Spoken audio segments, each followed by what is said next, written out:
Everyone, and a very, very warm welcome to all of you. Well, as you know, the theme of this event is networking and leadership, with the aim to transform the future by enabling leaders of tomorrow. We have planned multiple power-packed sessions, thought-provoking discussions, and we have a great mix of policymakers, industry experts, entrepreneurs, and visionaries. And the idea is to discuss very important aspects that can actually contribute to nation building. So on that note, as we celebrate the 125th year of the Scindia School, Fort Gwalior, we'll welcome you to the 4th edition of the much-awaited FGPS Symposium. We're looking forward to a very insightful discussion with our panelists. I'd like to begin by calling Scindian Shiv Shankar Menon, sir. He is also a former National Security Advisor and diplomat and author, and we all are well aware of his various accomplishments. So please give him a big round of applause. So please come.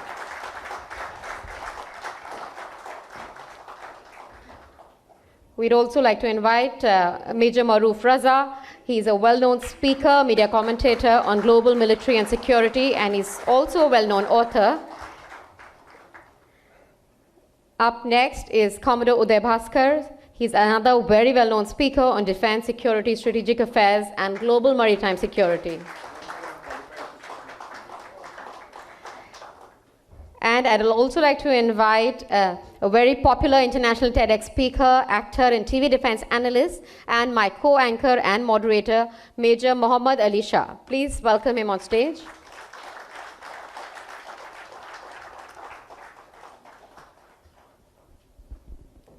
So please be seated. I'd like to invite Scindian Vikram Misri, a 1989 batch Scindian and IFS officer, to give us the welcome address. So please give him a big round of applause, Mr. Vikram Misri.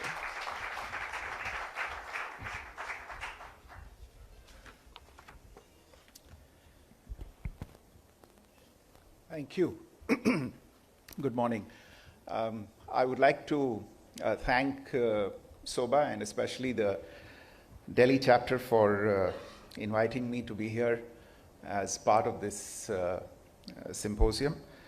Not just for inviting me here and giving me this opportunity to rub shoulders with eminent citizens from yesteryears, but also to, in fact, be part of this panel of very distinguished experts in their respective fields in defense and diplomacy.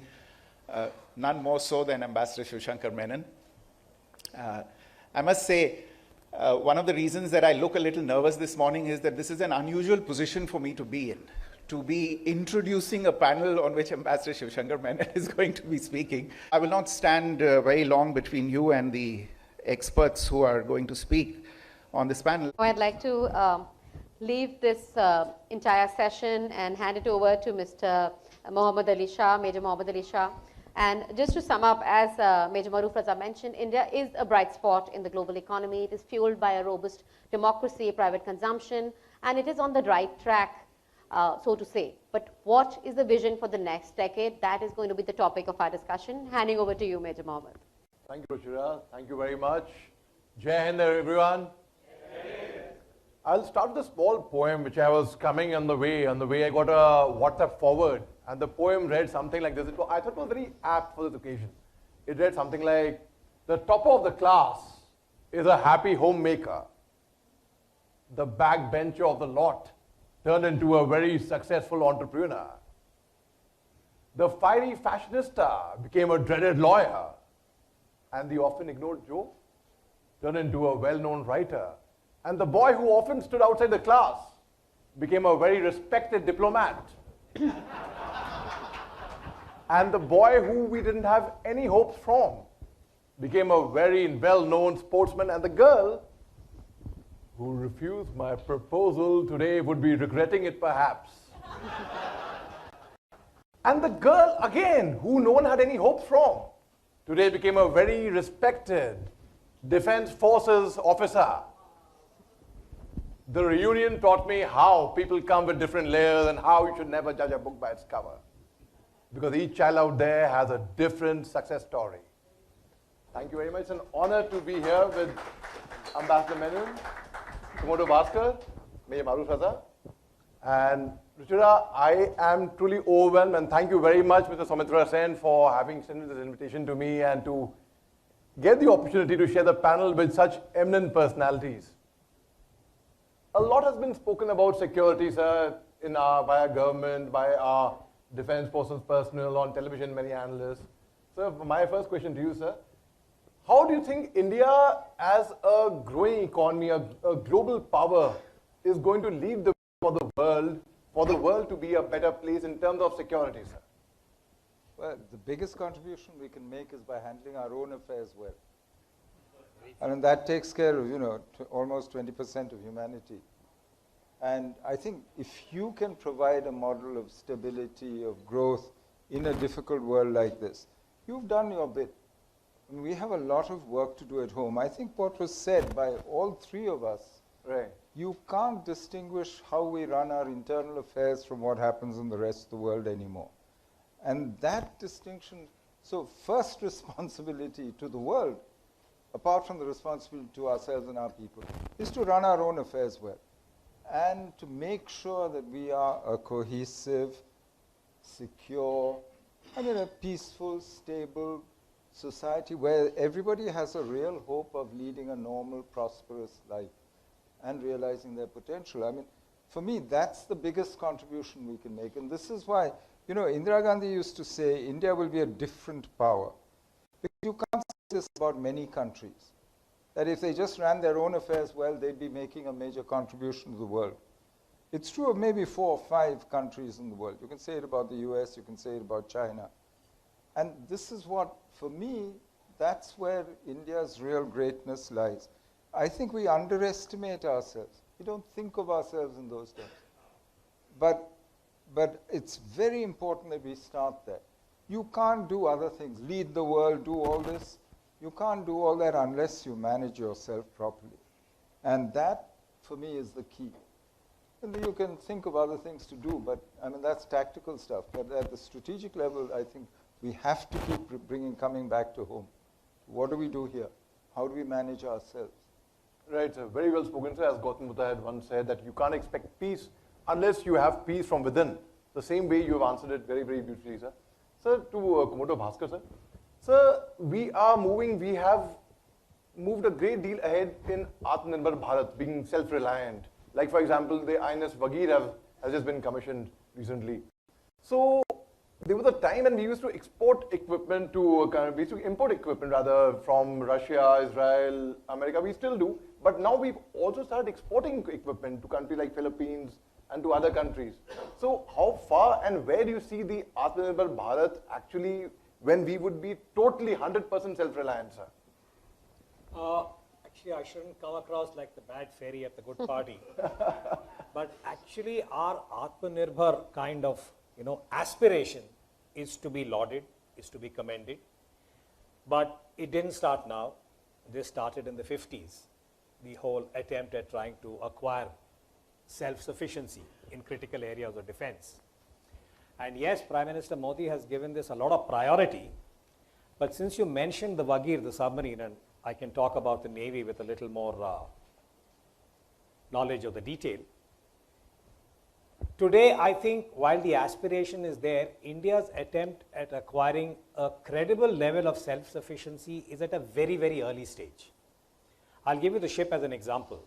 We in the Navy are very proud that we've acquired a fair amount of competence in indigenization. But if you take a warship, it has 3 elements. First of all, it must float. Then it must move.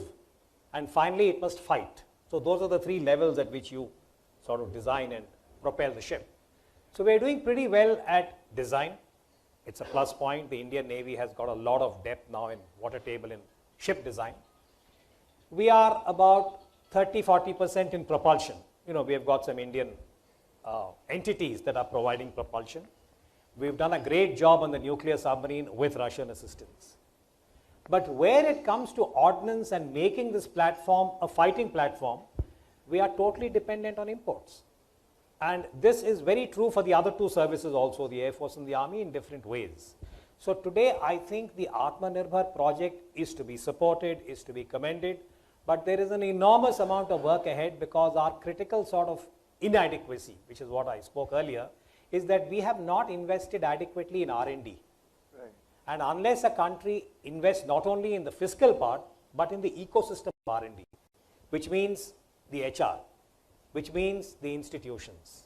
Let me give you a naval example, because this I think is relevant to SOBA. You guys are thought leaders, civil servants, corporates, or whatever. In the Navy, we had, during the Cold War, a breakthrough by a young Indian naval officer, a man called Paul Raj, commander then Paul Raj. He introduced a sonar. If you remember, in the Cold War, underwater detection was a very, very specialized kind of area. The Russians, the Soviets, the Americans, nobody would part with technology. Paul Raj came up with a sonar, Indian, great potential. But the Indian ecosystem did not allow it to develop. So much so the man felt constrained. The naval chief couldn't do much because of the kind of socialization that we had in the services and the civilian sector at that time. Paul Raj left India, went to Stanford, was given all the support, and made some breakthroughs. And if those of you who are in S&T know, he was awarded the Marconi Prize, which is the equivalent of the Nobel Prize in technology, S&T, in communication. So this is the example I often cite to say that we have potential, but we are not able to create that. And I hope the Modi effort will make the difference. So at the moment, it's a work in progress. Right, sir. Thank you very much. So to Major Maroof Raza, sir. So you have written extensively on China, on Indochina, and in fact, your recent book, which is doing really well. I've read that book. I've had the honor of reading that. So tell me, the entire 3,488 kilometer stretch, the line of actual control, is only a perception. There is no line drawn over there, and obviously, I mean, the area is so difficult, you cannot actually man it. You cannot really draw a line over there. Many of my friends who are not from the armed forces background have often asked me, but why can't we just simply fence it? It's as simple as that. I said, no, it's not what you are thinking. It's not. So now we've also had 16 levels of military talks with them, co-commander level. So what do you think would ever a solution be reached with China, if at all? And if that would be reached, how could that be possible, according to you, sir? Okay, I'm going to say a few things that the distinguished Mr. Menon may not agree with, because for no other reason, because he has a greater understanding of the subject. Mine is a layman's understanding. Let me bring out a few things.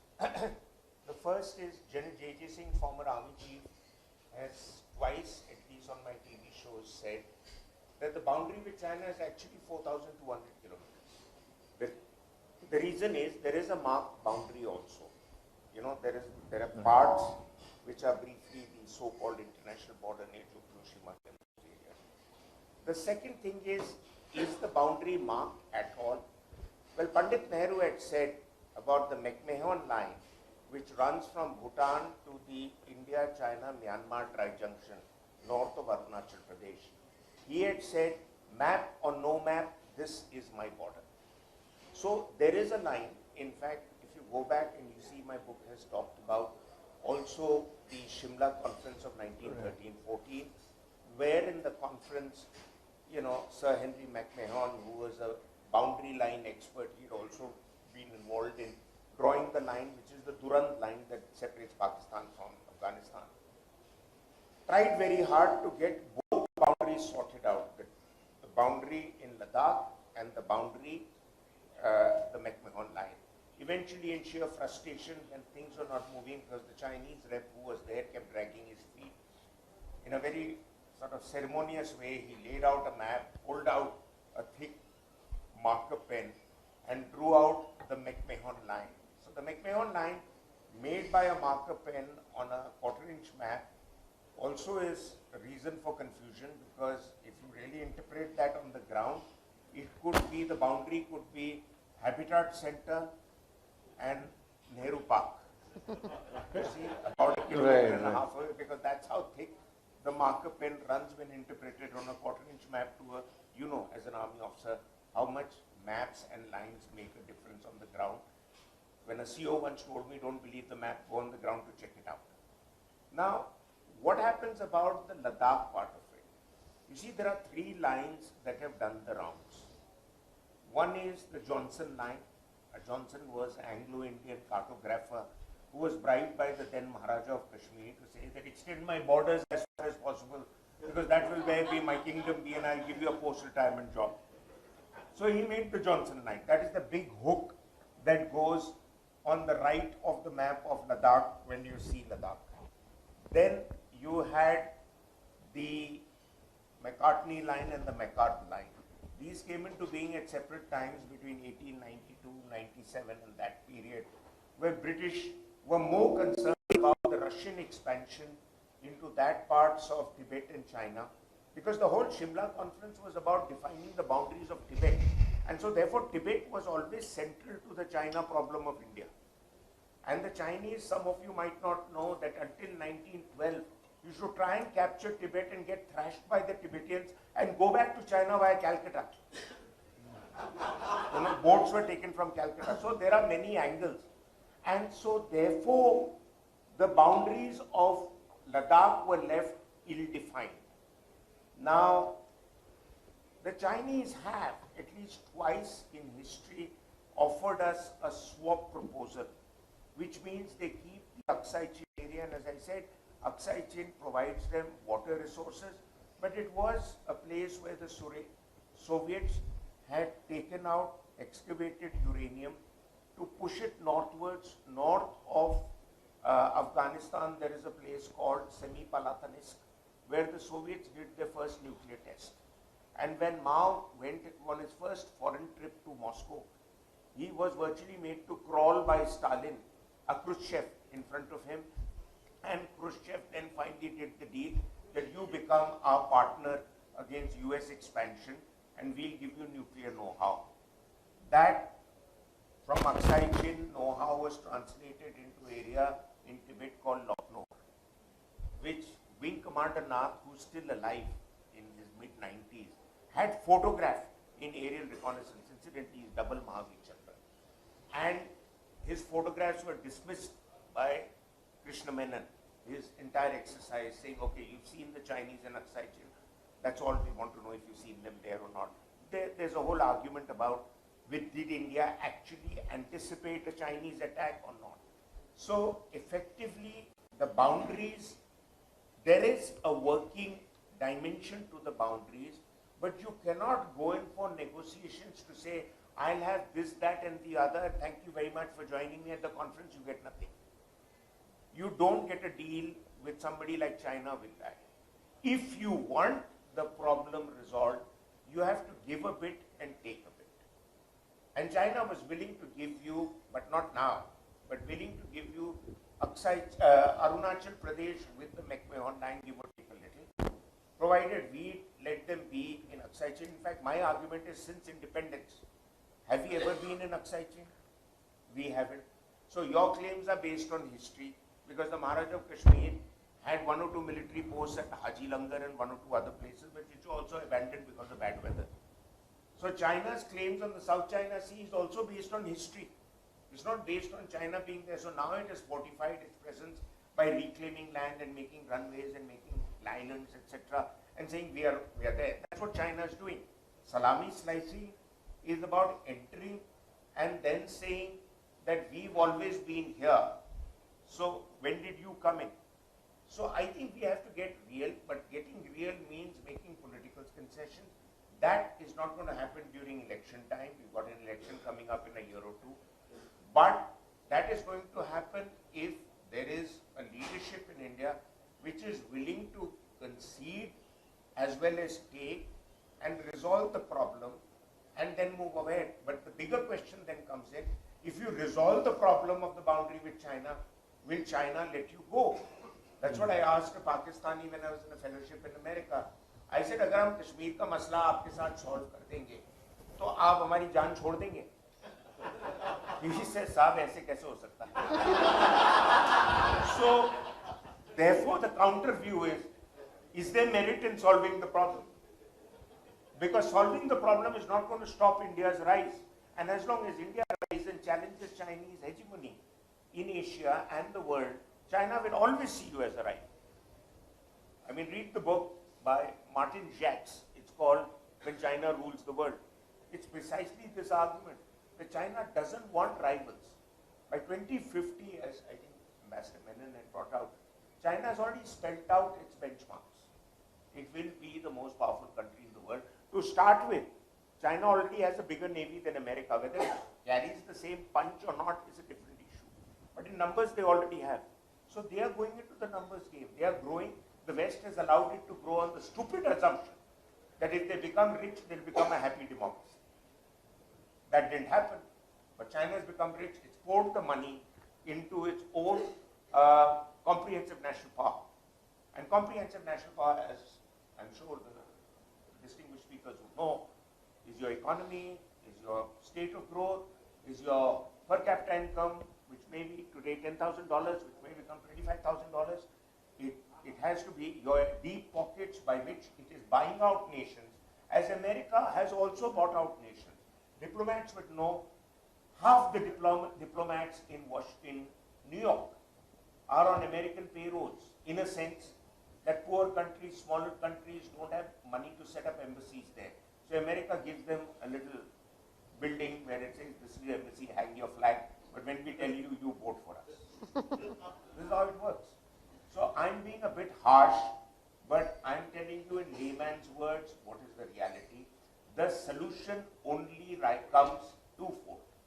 One is India becomes more powerful than China, which may happen in 100 years, not 50 years. And then it looks down at China and says, sign on the bloody dotted line and let's close the matter. Or you do a swap now and then you focus on other things. But I don't think a swap per se will lead to a solution, but that is one solution. Very well answered by you, sir. Thank you very much. Sir, ladies and gentlemen, you all heard the macro level strategy about, safeguarding our frontiers and of our country and all. With your permissions, I would like to share a small story on the micro level, slightly on the national security. It's a true story, but it's not a story, I would say it's an incident which actually occurred with a senior of mine from the army. On 28th June, 1999, we all know what happened in 1999, right? What happened in 1999? Kargil war was on. So there was a young officer, 24 years old, by the name of Captain Kangruze. Major Maroof Raza mentioned about an officer with 2 Mahavir Chakras. Captain Kangruze was awarded the Mahavir Chakra for gallantry posthumous thereafter. So Captain Kangruze was deployed at the line of control 18,000 feet above mean sea level in a temperature of minus 10 degrees centigrade. They had just returned from a long-range patrol, and where Captain Kangruze got orders that they were the post of the enemy overlooking a cliff and was overlooking a highway which was causing huge destruction and havoc for our armed forces. So Captain Kangruze was assigned the task to go and destroy that post. Now, post midnight, what happens at night? Obviously, sound travels faster, right? A small pin will multiply into 100, the sound of a pin. So Captain Kangruze and his platoon of 10 brave men started climbing towards that peak. The enemy got wind of the fact that our brave soldiers, the Indian army, is climbing from one particular direction because of the sound coming in. So the enemy got alert. They looked from the night vision binoculars and they saw the movement of 10 brave hearts advancing towards them. Now, enemy obviously got alert and they cocked their weapons and they sat, waiting for our soldiers to close in. Now, in the army, there is something known as a killing range of a weapon and an effective range of a weapon. Now, a killing range of a weapon is, supposing, for example, if I'll give you, if my rifle has a capacity of firing 750 meters in range, does that mean when I see the enemy at, say, 750 meters, I'll open fire? Yes? No. I'll wait for the enemy to close in, right? Say about 100 meters. Then I can have the maximum damage and maximum casualty upon the enemy. So the enemy waited for our brave hearts to come in about 100 meters from them. And the enemy opened fire indiscriminately in all directions from where our soldiers were climbing up. They was firing all over the place. There was not a single place which was left out, which was not showered by bullets. But yet, Captain Kangruze was totally unmindful of his own personal safety, who went beyond the call of duty and kept motivating his men to climb up despite the bullets raining on them. And none of them was shot until then. Just then, Captain Kangruze got wounded in his abdomen. A grenade splinter came and pierced him in his abdomen, and 3 bullets were fired upon his abdomen. He took out his military belt, tightened it faster so that, now the blood which was oozing out would be controlled to some extent at least. And he turned around, he told his men, I've been shot, but don't worry about me, keep climbing. He kept motivating his men. And Captain Kangarooz's boots were slipping from the cliff. He took out his boots in that minus 10 degrees centigrade with heavy snowfall and threw his boots off. As he climbed up, he was the first soldier from the entire platoon to climb up. He came face to face with the enemy soldiers. And he was carrying a rocket launcher around his neck, which is very, very heavy, and a commando knife. His personal arm was being carried by his buddy. And the moment he saw the 3 soldiers, he took out his commando knife, he neutralized the enemy single-handedly, and he told his men, the moment he saw the enemy, Aaj mauka hai. Ek bhi dushman bach ke nahi jana chahiye. Fire karo! The whole thing was a battlefield. There was firing happening from both the ends. And just then, Captain Kangarooze was shot in the abdomen, crawled towards the enemy bunker, took out a rocket launcher, and he neutralized the bunker. Both the bunkers, both the bunkers were destroyed. Thereafter, the enemy which was running from there was running because they were firing from behind, right? The enemy. If they turn around and they fire like this, the agility would be lost. So the enemy was firing from behind and they were running. And just then a burst of enemy fire came and hit Captain Kangarooze on his chest, who fell from the cliff. And when he fell from the cliff, our brave hearts went down to search for Captain Kangarooze. They could not find him anywhere. Then once again they searched and they found Captain Kangarooze lying there in a pool of blood, with his spinal cord broken, his legs twisted, his arms twisted, but yet 3 bullets in his abdomen, a burst fire on his chest. He had not died. Captain Kangarooze had not died. Why? Because he had become a martyr, and martyrs never die. They become legends and stay in our hearts and minds forever. The men were carrying the national flag in their rucksack. That's a skeli, that's a pittu jhola. Commonly we use that term in the army language. They took out the national flag from their pittu jhola. They raped the body of their 24-year-old brave platoon commander, Captain Kangarooze, in the national flag. They started the climb once again, this time with uncertainty because they did not know whether the enemy would have come back there with a reinforcement. They climbed up, they planted the national flag there, put the body of the brave platoon commander next to the national flag, saluted it, and our brave hearts, our brave men cried, they wept like little babies in arms. And they said together in unison, Ye jeet aapki hai, Nimbo Saab. They would call him Nimbo Saab affectionately because Captain Kangarooze is a very long name, right? Ye jeet aapki hai, Nimbo Saab, ye hill aapka hai. Aaj se ye hill, Nemo Hill kehlayega. If ever any of you go to Kargil to see where the Indian Army fought for your tomorrow, you will find a very prominent feature over there known as Nemo Hill. Now that is the story of Nemo Hill, but the story doesn't end over here. When Captain Kangarooze's body was being brought back from Kargil to Dimapur and thereafter to Kohima, where the airport is in Dimapur, right? So that time, 3 decades, 30 years of insurgency in Nagaland. Nagaland's got a very subdivided society. There are different tribes. There is Ao, Angami, Chang, Chakazang, Semma, Lotha, Mao. There are different tribes. And they didn't have much unity. The entire Nagaland united, they joined hands. That time there was no COVID, so after washing their hands, of course. And they greeted Captain Kangarooze's body on top. They honored it by saying, Captain Kangarooze, Amar Rahe, Amar Rahe. And where he was buried in Kohima is a World War cemetery very close by, where it's written on a tombstone, how can a man die better than facing fearful odds for the ashes of his fathers in the temple of his gods?